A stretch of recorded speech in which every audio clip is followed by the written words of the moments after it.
Namaskar and welcome to India Narrative. Freedom is the core value of any being or any nation. As India celebrates Azadi ka Amrit Mahotsav to commemorate 75 years of its independence, today in the talk, we discuss about an intriguing desire of Mahatma Gandhi ji. Gandhi ji wanted to go to Pakistan on 15th of August 1947. This desire has been mentioned in the book Gandhi's Hinduism, the struggle against Jinnah Islam. And on the program, we're joined by the author of the book, MJ Akbar. A very warm welcome. Thank you. Our guest today is a distinguished writer, former member of parliament, a journalist, and someone who served the country as Minister of State for External Affairs. Mr. Akbar, my first question, why did Mahatma Gandhi express a desire to go to Pakistan on India's first Independence Day? Oh, the answer is very simple. He never believed in Pakistan. He never believed that India should be divided. He believed in the unity of India. He believed in an India that stretched from the border of Afghanistan to the border of Burma. In 1920, we are talking about 75 years ago, but actually the journey that Gandhiji really started, the journey of freedom, the journey of independence, began 100 years ago in 1920. And from the very beginning, he had two great objectives. One was Swaraj, self-rule, freedom. And the second was the unity of India. And the unity of India symbolized by the harmony and the cooperation and the common nationalism of both Hindus and Muslims. And he succeeded. His success in achieving freedom must be seen in the perspective of history. You must remember that in 1920, when he began his great visionary journey, people expected, thinking people who were sympathetic Indians, I'm not talking about the English, they thought that the British Empire and British rule would last for centuries. But when he set out, they would laugh at him and say, what does this man in a dhoti think he's doing? He knew what he was doing. He knew that once he woke up the masses of India, once he made the freedom movement into a mass struggle, not into just the struggle of professionals or an elite. Very often, even when he was writing in Hind Swaraj, a very important statement that he made. Yes. I don't want to free India from the English in order to hand it over to local Englishmen. Yes. It must be a country of the poor, of everyone, every Indian. And he achieved it. His achievement was ended not only British rule in India, but it ended colonialism world over. But where he failed was in protecting the unity of India. Partition happened. The British, in league with Muhammad Ali Jinnah, divided this country, our great country, in the name of religion. Till the last, every politician finally succumbed. But Gandhiji said, I am not going to really. So you're saying that even when two separate states were created, or let's say a separate state was created on the basis of religion, Pakistan, Gandhiji still believed that these are just one nation? No, he was not foolish as to believe that a new reality had not been created. Yes. But his mind and heart never accepted it. So he said, I will go in Pakistan, and why did he want to go there? Yes. You know why? Yes. He wanted to be in Noakhali to protect minorities in Pakistan. So the location is also important because Pakistan then was two territories separated by 2,000 kilometers. Okay. So it was the eastern part of Pakistan. He wanted to go to Noakhali in Bengal because the greatest amount of communal violence had taken place in Bengal over the previous year. Punjab was a more recent phenomenon. Okay. And Gandhiji was deeply worried that the peace of Bengal, which he had played a historic part in actually achieving, should not be shattered, because it would have led to unbelievable violence. And Gandhiji wanted to go back to Noakhali. In fact, he was persuaded in Calcutta. He said, please don't save only East, save the whole of Bengal. Please stay back. And then the Premier of Bengal, or the Chief Minister, during the British dispensation, Surovarti, pleaded with him, and he stayed back. And because of him, and because of him alone, there were no great riots. Okay. No great riots. In fact, he went on a fast. People came, willingly surrendered their arms. Gundas, mobsters, those who were instrumental in destroying the peace, they came and surrendered. It is a very, very moving story.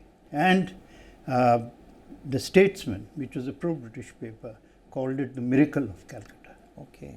And it's a very powerful, very, very powerful. So this would be which year? 15th August 1947. That day itself. That time, that week. You know, why were people don't ask this question? Why were there no great riots, in partition riots in Bengal? In Punjab, we know the havoc that took place in Punjab. It will remain in memory. Yes. Right? But why did it not happen? Because Gandhiji protected the peace of. In fact, I'll tell you a more interesting story, or equally interesting. Yes.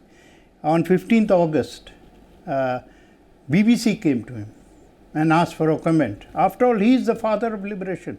He is the father of freedom. And BBC asked him, give us a message. And he says, I have no message. His voice had gone dry. He did not believe that this great country could be partitioned. So when his All India Radio came to him and asked for a message. I think he said that please go away. So the desire that he had to go to Pakistan on 15th of August was not fulfilled, right? He didn't go there. No, he remained in Calcutta because the pressure on him to remain, and therefore there was peace, but in Bengal, the whole of Bengal. Okay. There was the peace of, we look at it in terms of two entities now, but in those days it was still psychologically. So his presence in Calcutta then helped the entire region. Yes, on absolutely. Both sides. Everywhere, the whole of the East. The whole of the East. There was Punjab was instigated. Punjab was deliberately created. Punjab became a horrifying and horrific scene of massacres and heaven knows what else. And we know what. And the convoys of refugees that we saw from both sides, did Gandhiji fear similar thing could happen on the Of course, eastern because side? Bengal was actually where people expected things to explode. Okay. And Mountbatten, in a lasting tribute, wrote to Gandhiji that I have 55,000 soldiers in Punjab. Okay. I have a force of 55,000 soldiers in Punjab, or police in Punjab, to keep the peace, and they have failed. In Bengal, there is only one man. Gandhiji. But what was the reaction, the response of other prominent leaders of those times when Gandhiji expressed his desire to visit Pakistan on 15th of August? Whether Pandit Nehru, Sardar Patel, Maulana Azad, how did they respond? What could they say? They could stop him? Who could stop Gandhiji? These were his disciples. They were powerless in front of him. Plus, once Gandhiji had made up his mind, nobody, in 1920, he announced non-cooperation without asking the Congress. He announced it on 1st August 1920. The Congress joined non-cooperation only in September and then December. Let me also ask you about some of the techniques he used. You mentioned non-cooperation movement he launched in 1920. Before that, we saw, whether in South Africa or in Champaran in India, the tool of satyagraha or bhook hartals, the protest. Do you think some of these techniques are still relevant 75 years down the line? Are these techniques and tools still relevant to put your point across? I think the most relevant thing remains that violence is not the answer to any problem.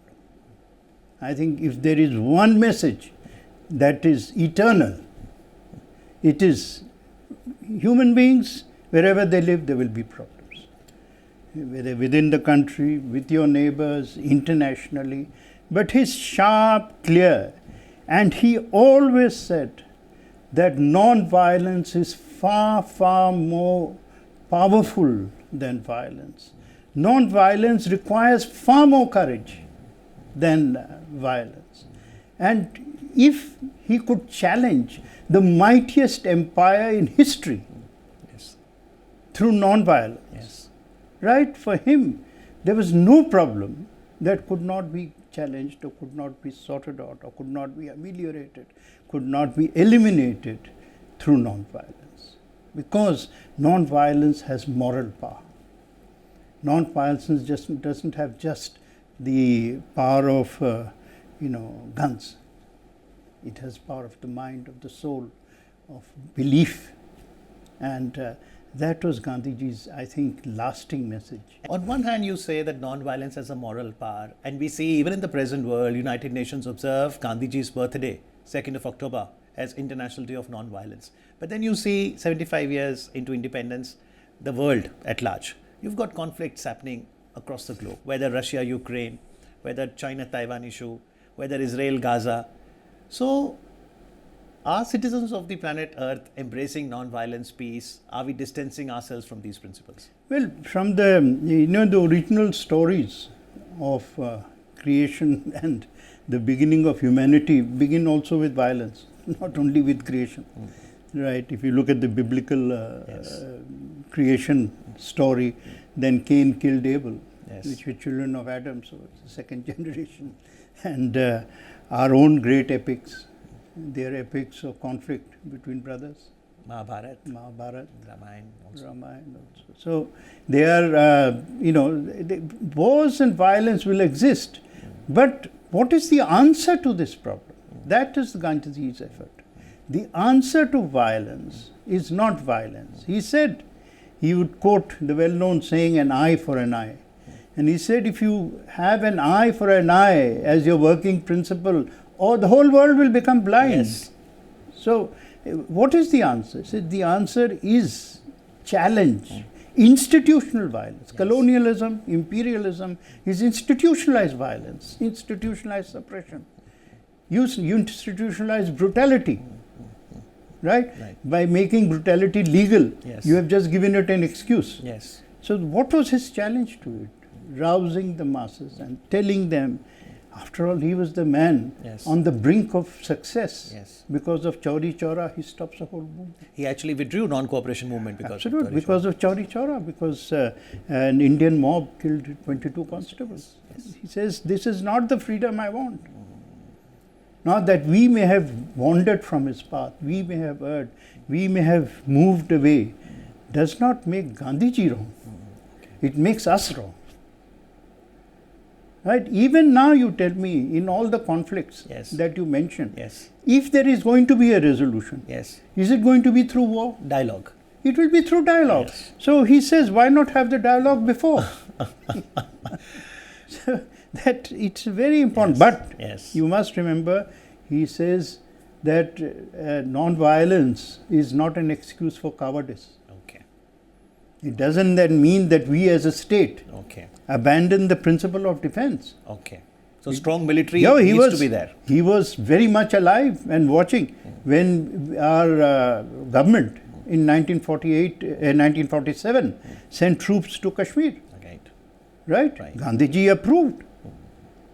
He says, you cannot, my non-violence is, as I said, not an alibi for cowardice. 75 years now, as we have initiatives like Har Ghar Tiranga, how do you see this initiative at the grassroots level? Remember the most important point of the flag. It is of Khadi. Yes. Right? Khadi is Gandhiji's idea. Yes.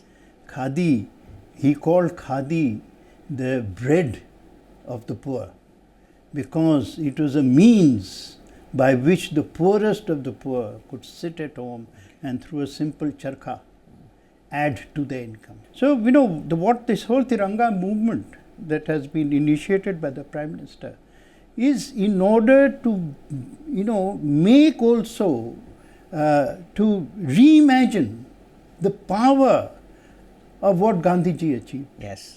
Right? it is not simply symbolism. Yes, of course, it's patriotism and so on.